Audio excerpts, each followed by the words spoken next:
여러분 안녕하세요. 저는 부산에서 미용실을 운영하고 있는 40대 후반의 여자입니다. 이제 조금 있으면 제 나이도 쉰이 되네요.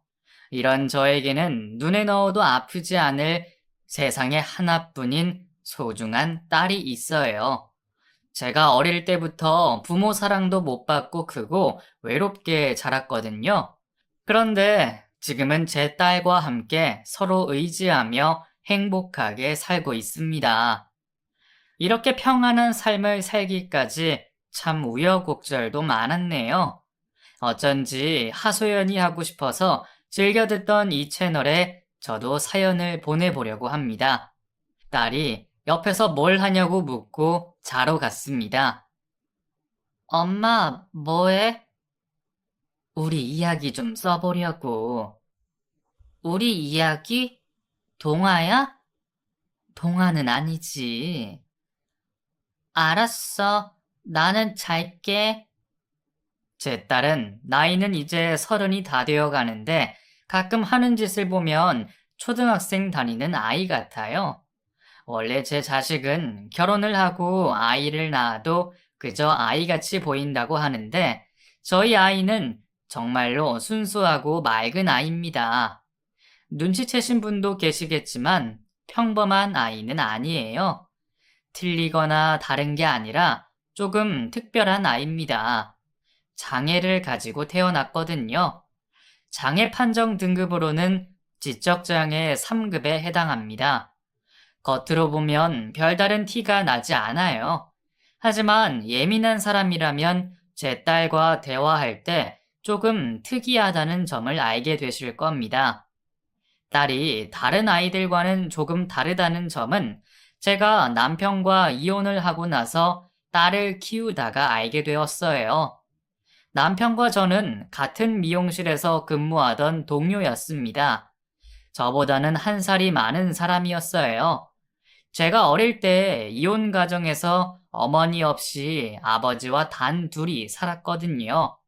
아버지는 저를 살뜰히 보살펴주는 사람은 아니었습니다. 학창 시절에 항상 저는 언제 어른이 돼서 집을 나갈까 그런 고민만 하고 살았어요. 그렇게 저는 상업고등학교를 다니면서 미용사 자격증을 취득했습니다. 그리고 고등학생 때부터 아르바이트를 하면서 모은 돈으로 작은 자취집을 얻어서 독립을 했어요. 제 아버지는 그러거나 말거나 저에게 관심이 없었습니다. 아빠, 나 이제 나가서 살게요. 그래, 이제 20살이니까 네 마음대로 해라. 나도 이참에 그 여자랑 살림 합치고 살면 되겠다. 잘 됐네. 그렇게 하세요. 아버지는 제가 있는데도 항상 사귀는 아주머니를 집에 데려오고는 했거든요. 제가 나가는 걸 오히려 환영하는 아버지를 보면서 저는 홀가분한 기분이 들었습니다. 그렇게 자취를 시작하고 꽤 규모가 있는 미용실에 운 좋게 취직을 해서 손님을 머리 감겨주는 일부터 하게 되었습니다. 저도 얼른 손님들 머리를 직접 잘라주고 염색도 해주고 경력을 쌓고 싶었어요. 하지만 1년 정도는 내내 샴푸만 해드리고 디자이너 선생님 옆에서 시중하는 일을 하게 되었어요. 규모가 큰 미용실이다 보니 제 또래의 직원들도 여럿 되었습니다. 그 중에 한 사람이 제 전남편이었어요. 그 미용실에서 근무한 지 6개월 차가 되었을 때 그 사람이 저에게 카페에 가서 이야기를 좀 하자고 하더라고요. 은영 씨, 오늘 일 마치고 카페에서 나랑 얘기 좀 해요. 나 오늘 여기 마지막 출근인 거 알죠? 아, 진수 씨 일 그만둬요? 왜요? 저 왜 몰랐지? 은영 씨도 아쉽죠? 저는 다 괜찮은데 은영 씨 두고 가기가 마음 아프네. 저는 처음엔 농담을 한다고 생각했어요. 워낙에 사람이 서글서글하니 말주변도 좋은 사람이었거든요. 그리고 그날 그 사람이 저에게 고백을 했어요. 저 이제 다른 동네 더 규모 큰 미용실에 디자이너로 가요. 거기서는 이제 손님 머리 만질 수 있거든요. 와, 잘 됐네요. 축하해요. 저도 얼른 손님 머리 만지고 싶네요. 그런데 은영 씨, 아까 말했다시피 제가 은영 씨 두고 가는 게 마음이 아프네요. 그 질문에 저는 순수하게 대꾸했습니다. 네? 왜요? 은영 씨도 참. 제가 은영 씨 좋아하니까 그렇죠. 은영 씨, 아니, 은영아, 나보다 동생이니까 말 편하게 할게. 내가 잘해줄게. 우리 연애하자. 예상치도 못한 말을 듣고 저는 얼굴이 빨갛게 달아올랐습니다. 그때 제 나이가 겨우 20살이었으니까 정말 어리고 순수했죠. 그리고 그때부터 그 인간과 연애를 하게 되었어요. 그 인간은 제가 사는 동네에서 걸어서 20분 거리에서 혼자 자취를 하고 있었습니다. 당시에 저는 그 인간에게 많이 휘둘리면서 연애를 했어요.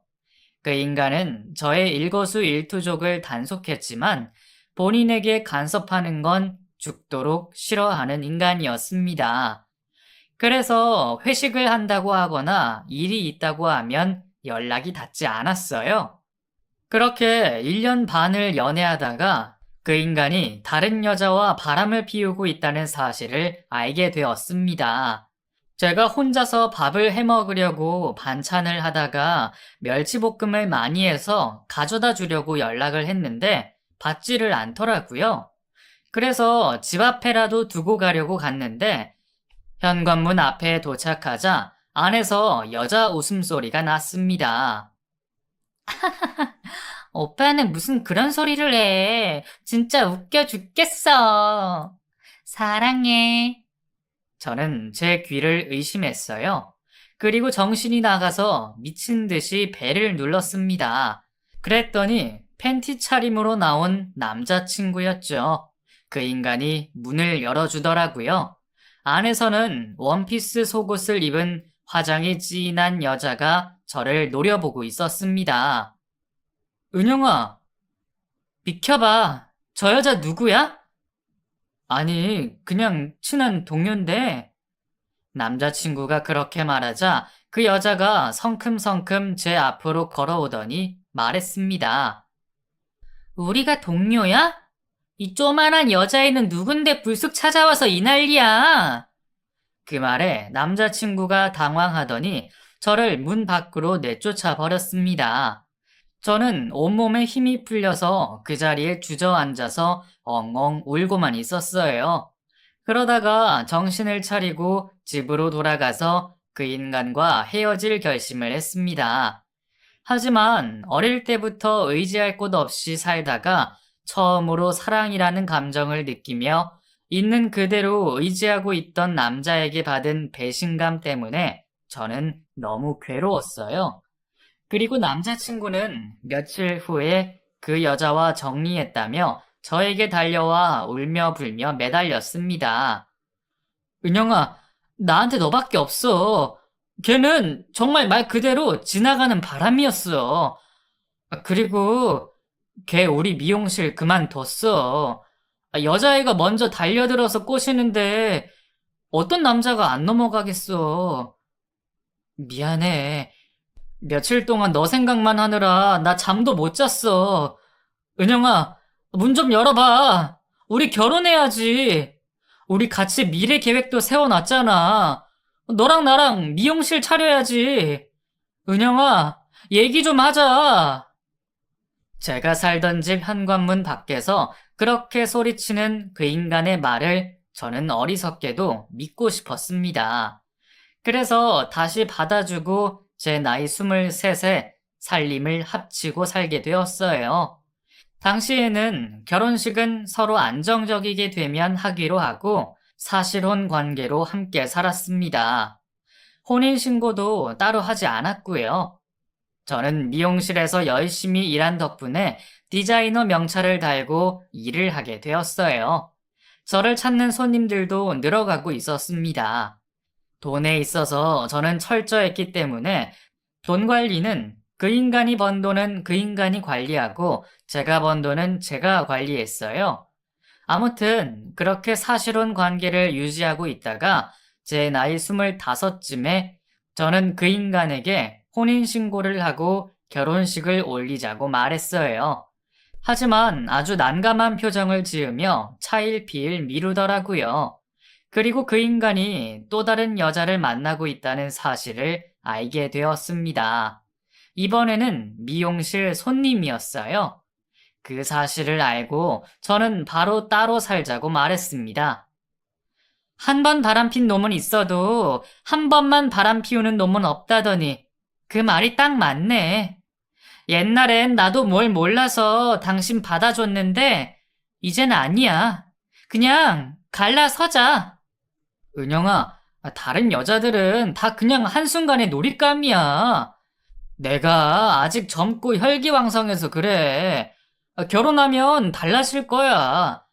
결혼식 올리자. 웃기는 소리 하지 마. 한 번 속지 두 번 속아?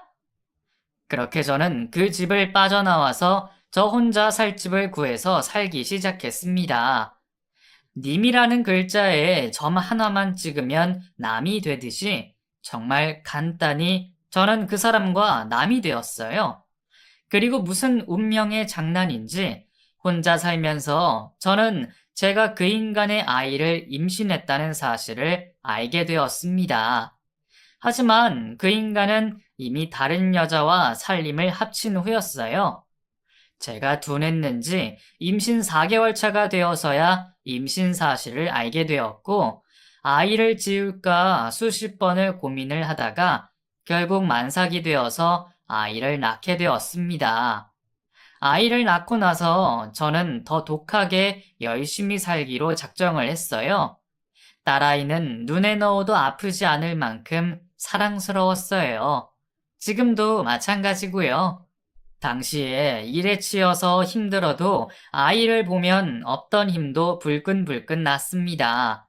그런데 제 딸이 다른 아이들보다 뭘 배우는 게 더디다는 걸 아이가 초등학교에 들어가기 전에 알게 되었어요. 그때까지 말도 많이 늘지 않아서 단어로만 대화를 하는 수준이었거든요. 아무래도 걱정이 돼서 검사를 받으러 갔다가 아이가 지적장애라는 사실을 알게 되었습니다. 처음에는 그 사실을 알고 많이 절망했어요. 저는 괜찮지만 앞으로 커나가면서 아이가 받게 될 차별과 무시를 생각하니 마음이 아팠습니다. 하지만 세상의 편견에 맞서 싸우고 싶었어요. 저는 일반 초등학교에 아이를 보냈습니다. 초등학교 저학년 때까지는 그래도 반에 친구도 있고 잘 지냈는데 초등학교 4학년이 되면서 왕따를 당하기 시작했어요. 엄마, 수연이 학교 가기 싫어. 그 말을 듣고 저는 올게 왔다 싶어서 가슴이 철렁 내려앉았습니다. 우리 예쁜 수연이가 왜 학교가 가기 싫어? 학교 가면 친구들도 있고 재밌게 놀 수 있잖아. 애들이 나 싫어해. 나도 애들 싫어. 선생님도 싫어. 그냥 학교 안 가고 싶어. 안 갈래. 저는 마음이 아팠지만 제 욕심으로는 초등학교까지는 일반 학교를 다니길 바랬어요. 그래서 담임 선생님에게 따로 연락을 해서 제 아이에 대해 말하고 잘 보살펴 달라고 부탁을 드렸습니다. 다행히 좋은 선생님이라서 학급에 다른 학구들을 잘 챙겨주는 친구들에게 제 딸과 사이좋게 지내라고 좋게 말을 했나 보더라고요. 그날 이후로 딸은 다시 학교에 가는 게 즐겁다고 말을 했습니다. 그렇게 초등학교를 잘 졸업하고 저는 중학교도 일반 학교로 보내게 되었습니다.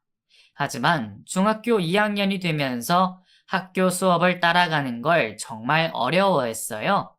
그리고 아이들의 괴롭힘도 더 심해져서 저는 결국 특수학교로 아이를 보내게 되었습니다. 아이는 그곳에서 한층 밝게 학교 생활을 했어요. 자기보다 조금 더 뒤처진 아이들도 잘 보살펴 주면서 고등학교까지 다니게 되었습니다. 고등학교 졸업반을 앞두고 어느 날 딸이 웬 남자를 데리고 집에 온 적이 있습니다. 저는 깜짝 놀랐어요. 그런데 그 사람이 저를 안심시켜 주었습니다. 안녕하세요. 저 그 학교에서 활동봉사하고 있는 김대준이라고 합니다. 엄마, 나 집에 오다가 무서운 사람 만났어. 근데 대준 선생님이 나 도와줬어. 뭐?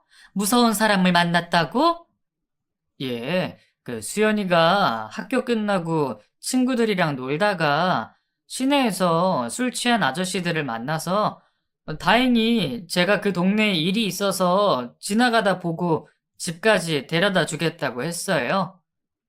어머, 그런 일이 있었구나.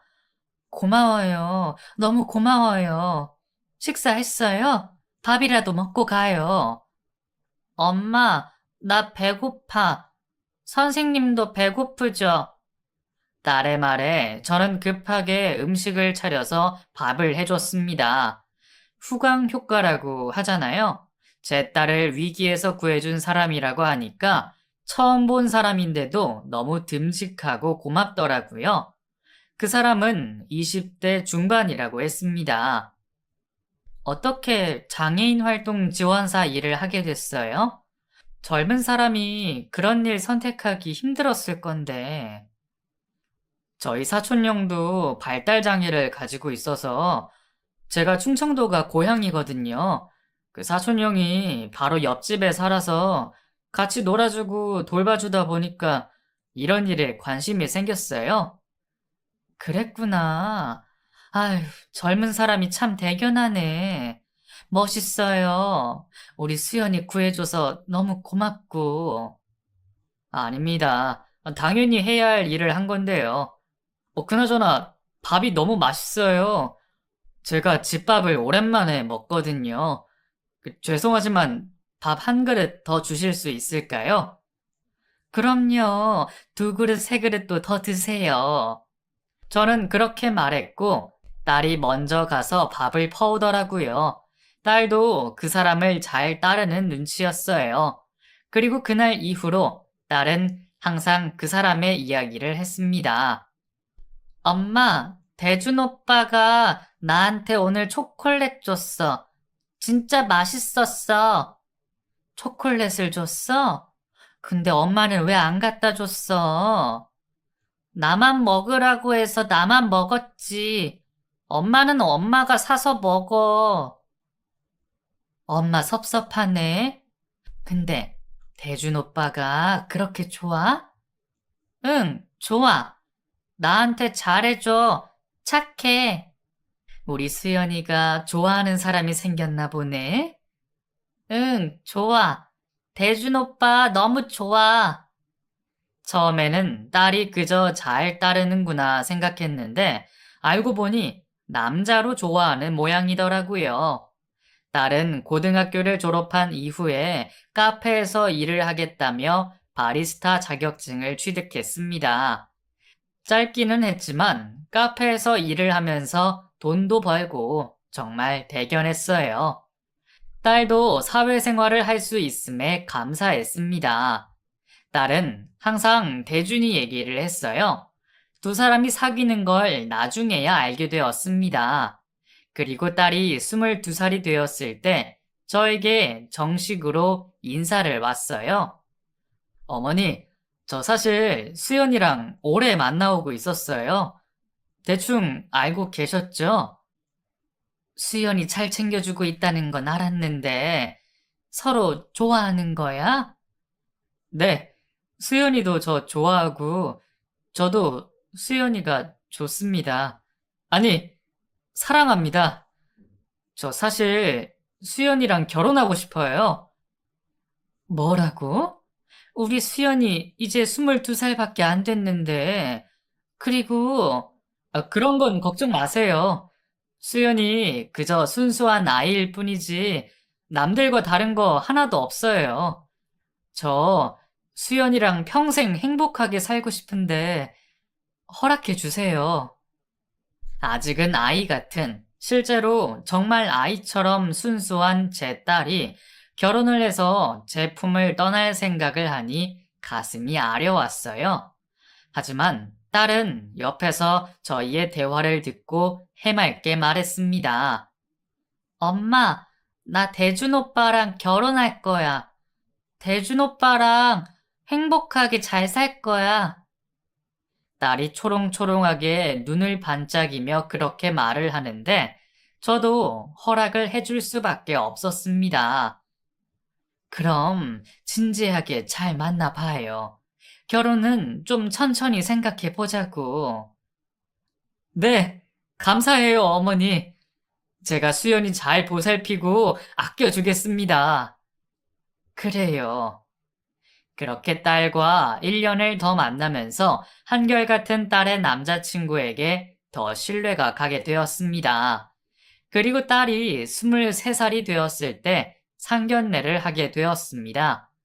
사돈댁은 시골에서 농사를 짓는 분들이라서 그런지 수수하고 햇볕에 그을린 피부가 눈에 띄었어요. 우리 태준이가 이렇게 귀여운 며느리 맞아서 장가를 간다고 하니까 저희가 아주 여한이 없고 너무 좋아요. 저희 딸 예쁘게 봐주셔서 감사해요. 아이, 근데 우리가 충청도에서 농사 짓고 있는 건 아시죠? 그럼요, 잘 알고 있어요.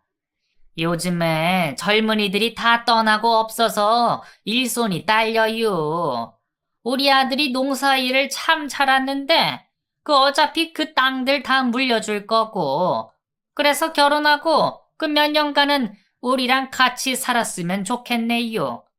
사돈 생각은 어때요? 딸이 결혼을 하면 제가 사는 부산에서 꽤 먼 청주로 가서 생활한다는 게 조금 불안하기는 했어요. 게다가 농사를 짓는다니까 걱정이 되더라고요.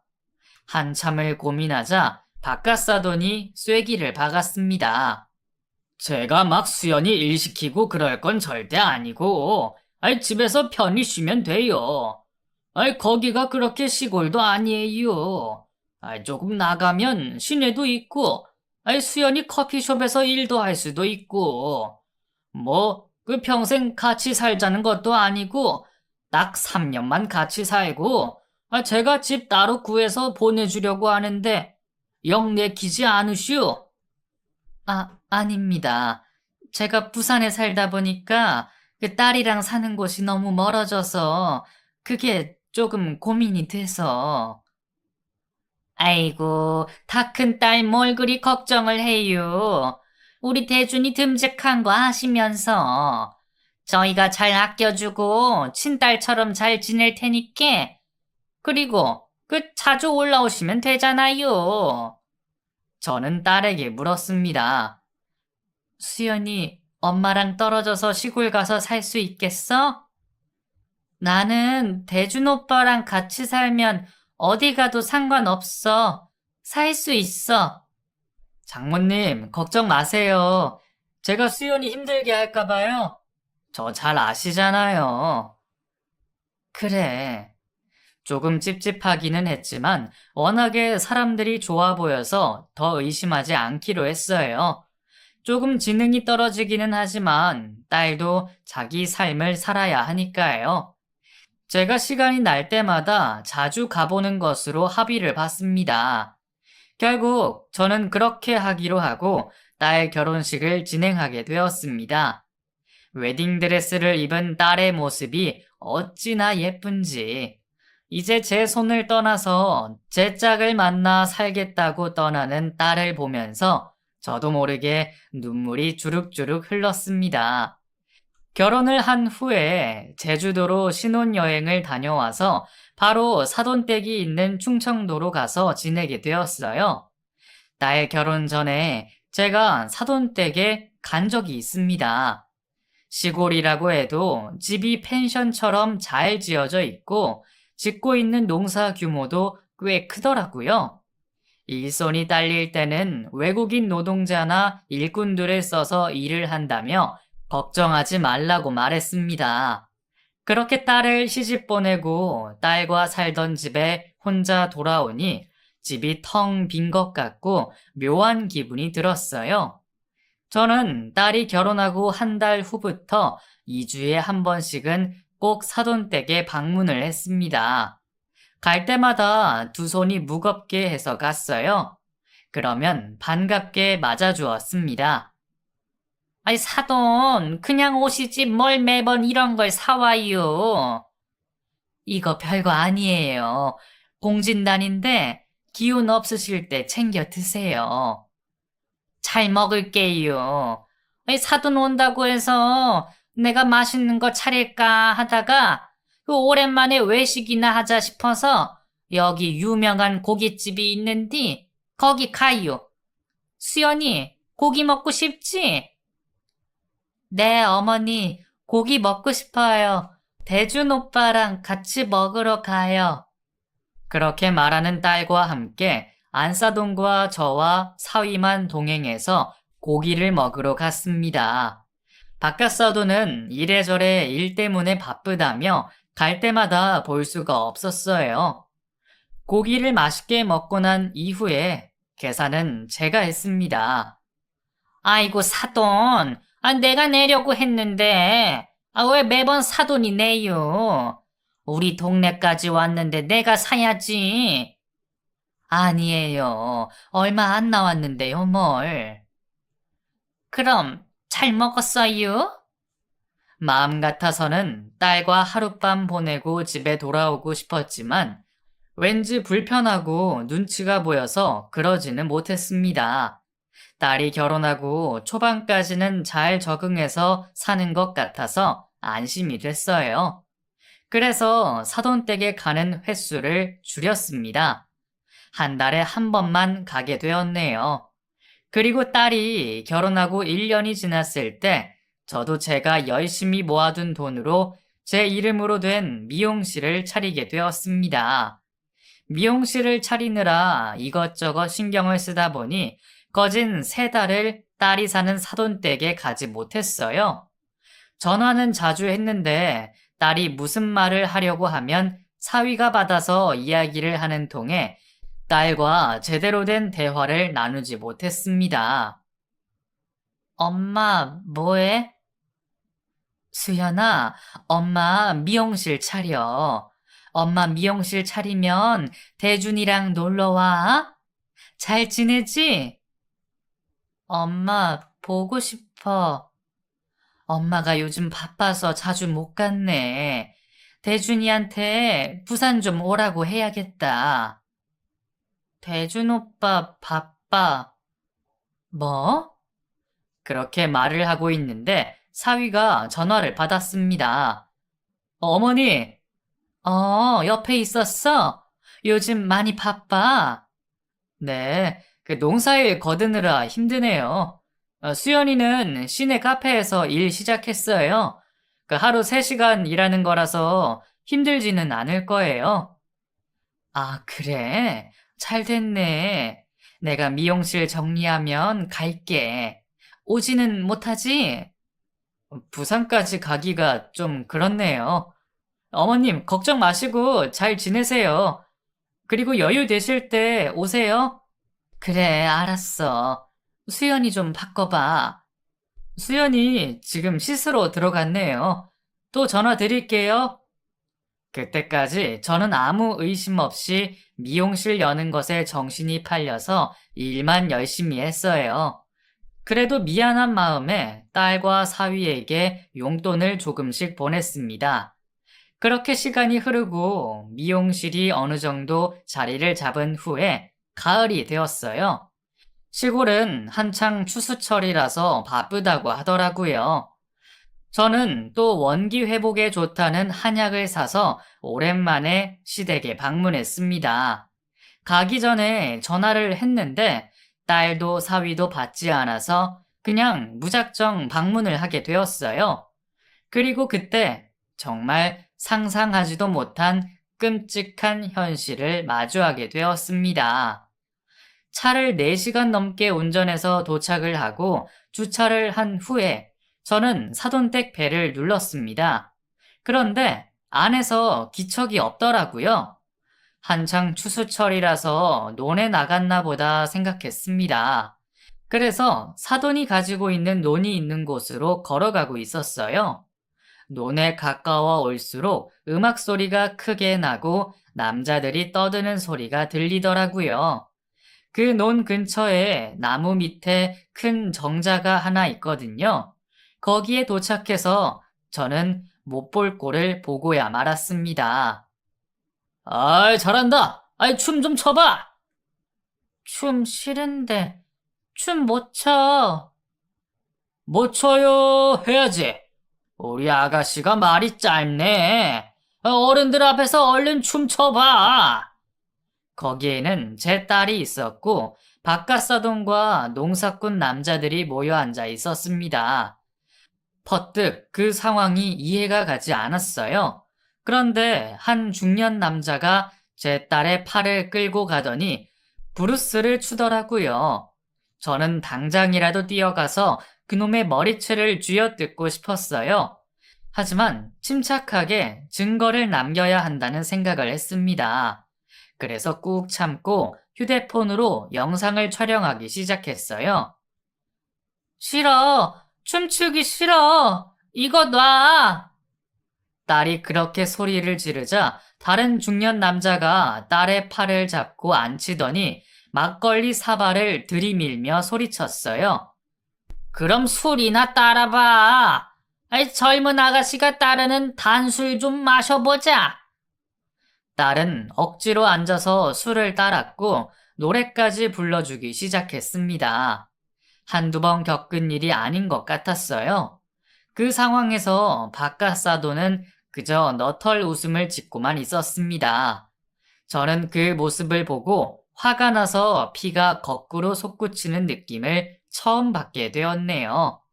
더 이상 참을 수가 없어서 저는 그 시커먼 인간들이 모여 앉은 술자리로 터덜터덜 걸어갔습니다. 딸이 저를 먼저 발견하고는 눈에 눈물이 그렁그렁 맺혀서 소리쳤어요. 엄마! 그러자 그 자리에 있던 놈들이 일제히 저를 쳐다봤고 술이 거나하게 취한 바깥사돈은 정신이 퍼뜩 드는지 자리를 털고 냉큼 일어났습니다. 아이고, 아이 사돈, 말도 없이 웬일이유? 웬일? 네 놈이야말로 이게 무슨 짓이야? 저는 그대로 정자 아래에 있던 술판을 뒤집어 엎었어요. 정말 눈에 뵈는 게 없었습니다. 술병에 있던 술은 그곳에 모여있던 시커먼 놈들에게 뿌리고 빈통을 던지며 소리를 질렀습니다. 이것들이 니들이 인간이야? 지금 우리 딸한테 무슨 짓을 하고 있는 거야? 아유, 이 여편네 드센 것 좀 보게. 뭐야? 아직 시작도 안 했어. 어디 남의 귀한 딸한테 술을 따르라 말라야. 이것들 너희 오늘 내 손에 다 죽은 줄 알아. 저는 그렇게 말하고 손에 잡히는 건 뭐든지 집어다가 그 인간들에게 던졌습니다. 화가 나니까 괴력이 생기더라고요. 저를 막는 바깥사돈을 뿌리쳤어요. 아니 사돈, 그게 아니고 좀 진정해봐요. 이건 놔, 이 개자식아. 제가 그렇게 팔을 뿌리쳤는데 바깥사돈이 정자 아래로 낮아빠져서 나 죽는다고 난리를 치더라고요. 아이고 허리야, 나 죽는다, 나 죽어. 저는 그래도 아랑곳하지 않고 정말 모두 다 박살을 내줄 생각으로 난동을 부렸어요. 제 기세에 다들 기가 죽어서 사과를 했습니다. 이 집 며느리 엄마 되나 보네. 미안해요. 우리가 일하다가 흥이 나서. 미안해? 지금 미안하다는 말로 될 일이야? 다 무릎 꿇고 우리 애 앞에서 사과해. 제가 동네에 떠나가라 그렇게 소리를 질렀고 그 시커먼 놈들이 일제히 무릎을 꿇고 미안하다고 사과를 했습니다. 미안해, 아가. 미안하다. 우리는 네 시애비가 그래도 된다고 해가지고. 미안해요. 당장 꺼져. 이 쓰레기 잡것들아. 그리고 야, 너! 저는 바깥사돈에게 소리를 질렀습니다. 그러자 허리 아프다고 나뒹굴던 사돈이 벌떡 일어서더라고요. 너 두고 봐. 내가 경찰에 고소할 거야. 아니, 사돈. 이런 일로 무슨 고소까지. 저는 겨우 진정을 하고 나무 밑에 앉아있던 딸에게로 걸어갔습니다. 그리고 딸을 안아주었어요. 수연아, 괜찮아? 엄마, 나 여기서 살기 싫어. 대준이는 어디 갔어? 대준 오빠 다방 갔어. 다방에서 맨날 놀아. 뭐? 거기가 어디야? 같이 가자. 저는 그 말을 듣고 뒷골이 땡겼습니다. 그리고 딸을 앞장 세워서 사위놈이 있다는 다방으로 찾아갔어요. 다방 근처에 모텔들도 많더라고요. 저는 다 잡아 족쳐야겠다는 생각으로 다방 문을 열었습니다. 그런데 사위가 보이지 않았어요. 대준이 이 새끼 어딨어? 어머, 누구세요? 대준이 장모다. 이놈 어디 갔어? 당장 말해. 대준 씨, 선정이랑 나갔는데. 뭐? 선정이? 어디 갔는데? 그건 못 말하죠. 저는 다방주인 머리채를 쥐어잡으며 바른 대로 말하라고 했고, 모텔에 갔다는 충격적인 말을 듣게 되었습니다. 모텔 갔어, 모텔! 남자 여자가 어디를 가겠어? 그 말에 정말 눈이 휘가닥 돌아버렸어요. 그래서 그 다방에 딸을 두고 혼자서 모텔로 찾아갔습니다. 그런데 마침 사위놈이 다방 여자랑 어깨동무를 하고 모텔 밖으로 나오고 있더라고요. 저는 그 모습도 영상으로 남겼습니다. 저를 보더니 사위놈 얼굴이 새하얗게 질려버렸어요. 장모님! 저는 사위놈 앞으로 다가가서 뺨을 후려쳤습니다. 장모님! 이 쌍놈의 자식아! 너 우리 수연이 데리고 가서 잘 산다며. 네 애비라는 작자가 우리 수연이한테 무슨 짓 했는 줄 알아? 장모님, 그게 아니라 입 다물어 이 더러운 새끼야. 네가 무슨 할 말이 있다고 입을 열어? 저는 한 번 더 사위놈의 뺨을 내리쳤습니다. 제 힘이 어찌나 셌던지 그 자리에 풀썩 주저앉더라고요. 저는 딸이 있는 다방으로 가서 다방 주인에게 사위놈과 관련한 모든 이야기를 듣고 그걸 녹음했습니다. 그리고 바로 딸을 데리고 제 차에 태웠어요. 수연아, 너 이제 대준이랑 살기 싫지? 응, 나 엄마랑 살고 싶어. 나 여기서 살기 싫어. 나 정말 힘들었어. 그렇게 말하는 딸을 보고 저는 딸을 끌어안고 엉엉 눈물을 흘렸습니다. 수연아, 엄마가 미안해. 다 엄마 탓이야. 엄마가 너를 보내지 말았어야 했는데. 엄마 탓 아니야.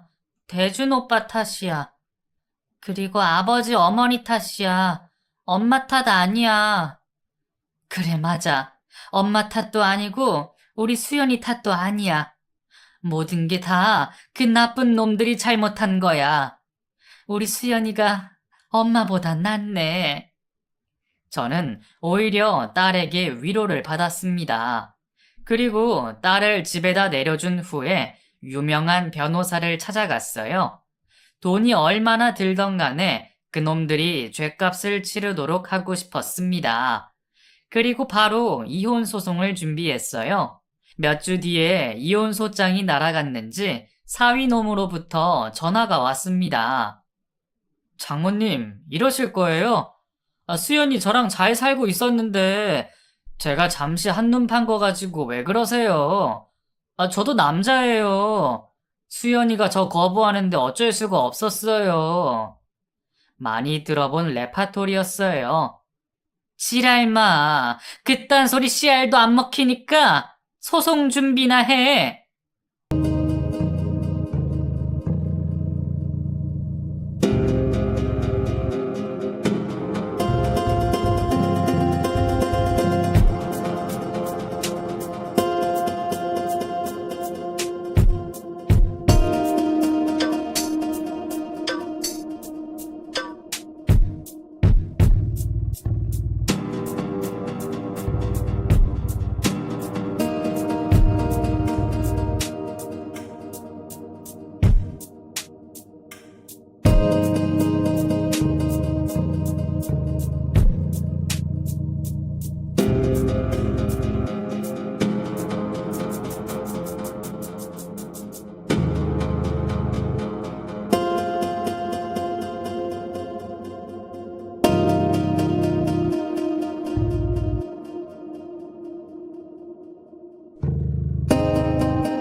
저는 그렇게 말하고 전화를 끊었습니다.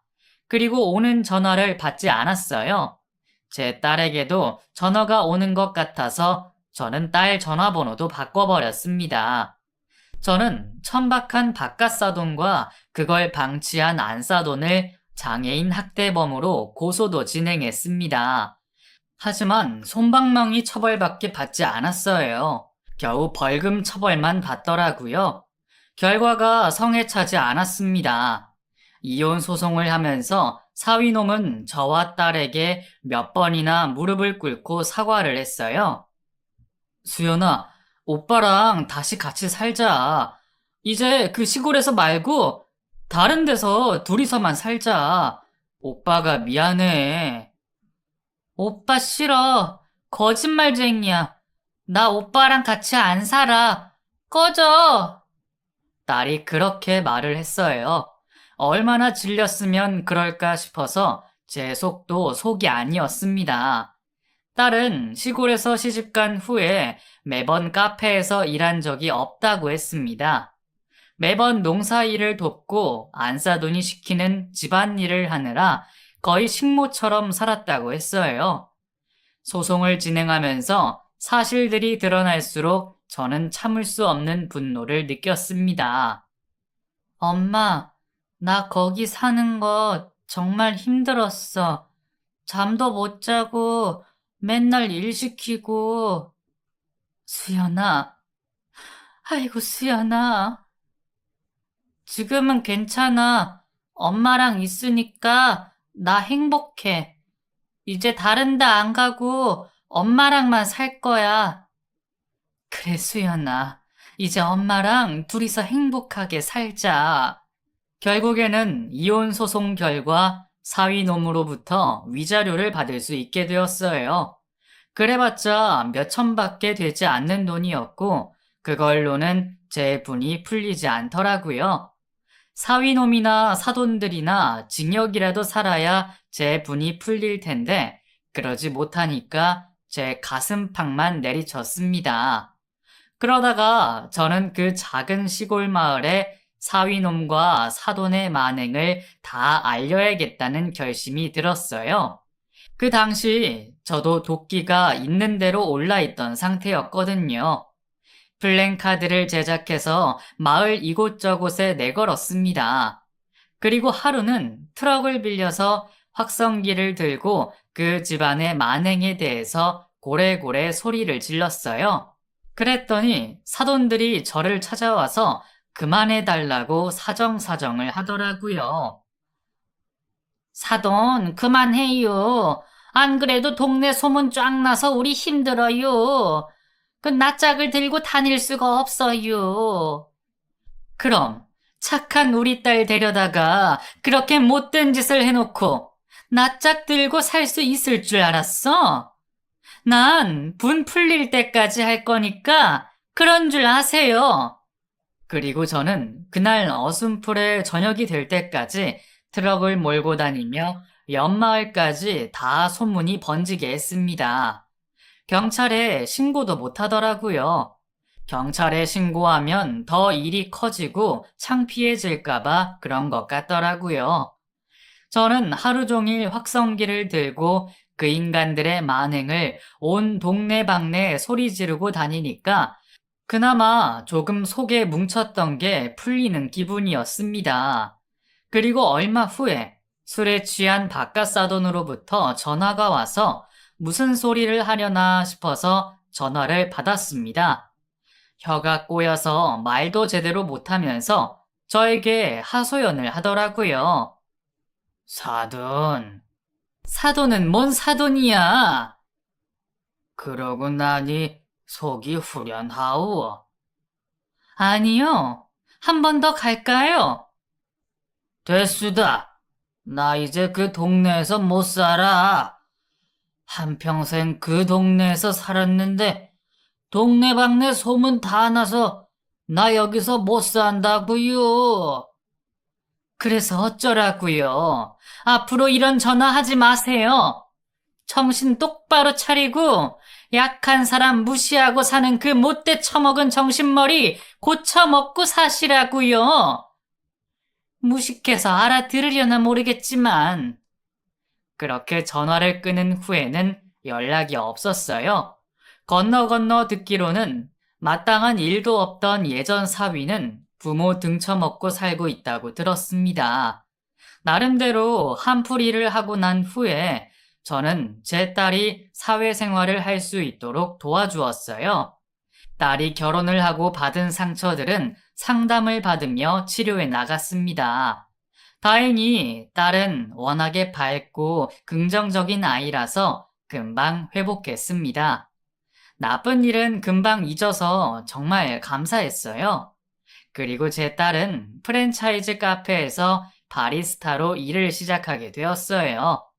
저는 제가 차린 미용실에 예약 손님이 하루에도 수십 명씩이 되어서 직원을 두고 일을 하고 있습니다. 지금 제 목표는 몇 년 후에 딸에게 작은 카페라도 차려주는 것입니다. 사람은 정말 겉만 봐서는 그 속을 모르겠더라고요. 열 길 물속은 알아도 한 길 사람 속은 모른다는 말이 딱 맞습니다. 몇 년간 제 딸에게 잘하고 저에게도 믿음직스럽던 전 사위놈이 그렇게 모렴치하고 몰상식한 인간일 줄은 까마득히 모르고 있었네요. 가슴 아프게도 겪어봐야 아는 일도 있는 모양이에요. 그때 제가 그 시골에 내려가서 딸이 시커먼 놈들에게 둘러싸여서 당하고 있던 말도 안 되는 광경을 보지 않았으면 지금 딸이 어떻게 살고 있을지 정말 그 생각하면 두피까지 소름이 돋습니다. 제 사연을 들으시는 분들도 혹시나 가지고 계시는 편견을 거두시기를 바라는 마음이 있어요. 부득이하게 지적장애 3급이라는 판정을 받기는 했지만 제 딸은 남들이 봤을 때는 그저 평범하고 조금 순수한 사람으로 보일 뿐이에요. 장애가 있다고 해서 무시를 하거나 차별받아야 하는 사람은 없습니다. 모두 똑같은 인간이고 모두 소중한 사람들이죠. 저는 요즘 딸과 대화를 나눌 때 가장 행복합니다. 부정적인 생각이 들 때마다 딸과 대화하면서 다시 밝은 기운을 되찾고 있어요. 최근에는 딸이 제 팔을 주무르며 여행을 가자고 하더라고요. 엄마, 맨날 사람들 머리 만지느라 팔 아프지? 우리 쉬는 날 놀러 가자. 그래? 어디 갈까? 바다는 많이 보니까 어디로 가지? 글쎄, 어디든 바람 쐬러 가자. 응, 좋아. 우리 딸은 일하는 거 안 힘들어? 하나도 안 힘들어. 사람들이 내가 해준 음료수 맛있게 먹는 거 보면 기분이 엄청 좋아. 그래, 천상 직업을 찾았네. 우리 딸, 다른 것도 한번 배워볼래? 응, 나 케이크 만들어 보고 싶어. 그래, 그런 것도 배워보자. 딸은 최근에는 제과제빵을 배우고 있습니다. 조금 어려워하기는 하는데 애가 재주가 없지는 않더라고요. 집에 오븐도 사둬서 자주 빵이나 쿠키를 구워주고 있어요. 그 덕에 제가 아주 나날이 살이 찌고 있네요.